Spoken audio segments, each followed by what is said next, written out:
Tom, I've even heard that Huawei's headquarters have these paper cups asking for the return of Meng Wanzhou. Really, Huawei launching this global offensive on all fronts.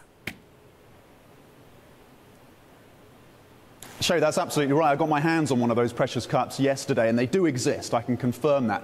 But you're absolutely right. This is a multi-pronged counterattack by Huawei after the pushback, of course, from the US. It's a pushback or a campaign, a counterattack by Huawei on the legal front.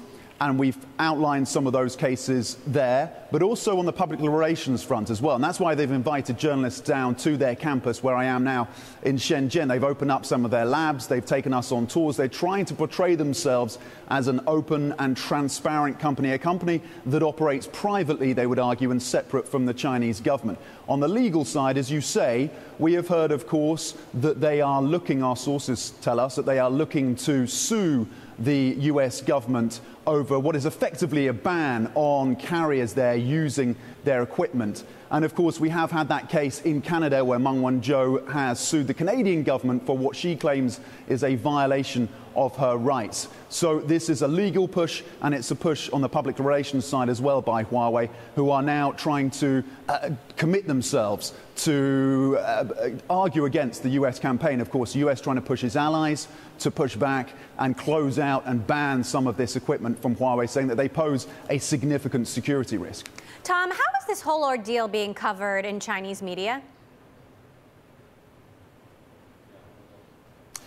Well, that's interesting. They are clearly watching this very closely indeed. They are watching the machinations around Meng Wanzhou in Canada. I think it's fair to say that there has been an outpouring of support for Huawei's CFO. Of course, the flip side of that is that you have two Canadians who were jailed in Beijing in black jails or secret jails. They have had no access to lawyers. The lights are on 24/7, and they have had very little access, consular access as well. That is Michael Kovrig and Michael Spavor.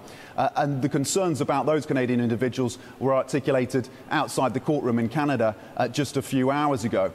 In terms of what's being written in the press here, of course, they have to be very careful about how they portray this. But certainly there is sympathy for Meng Wanzhou, and there is broad public support for Huawei as well as a company, I think it's fair to say.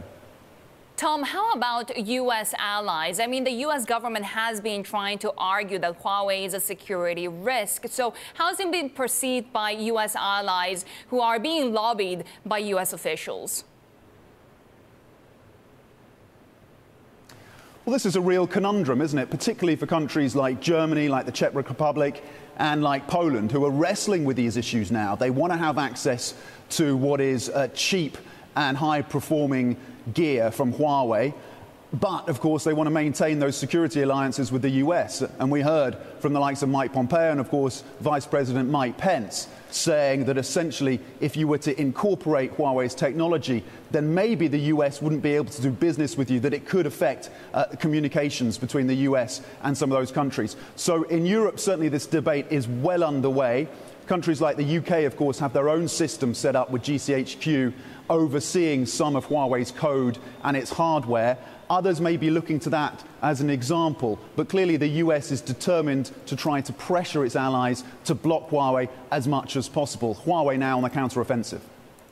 Now, Tom, it's interesting that the date of this extradition hearing is after, potentially, if a deal is reached, a trade deal between the U.S. and China, could be struck. Does that mean China has less leverage in those negotiations?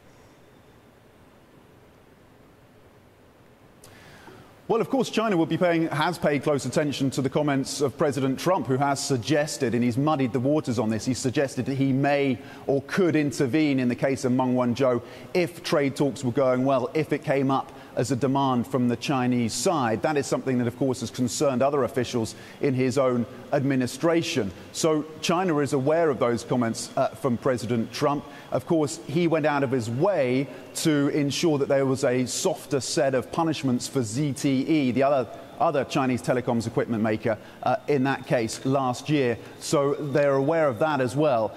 I think this is something that potentially China may put on the table as you get closer to any potential deal. And of course, now our reporting suggests that President Trump is keen to sign off on this deal, maybe even in a presidential signing ceremony in Mar-a-Lago by the end of March.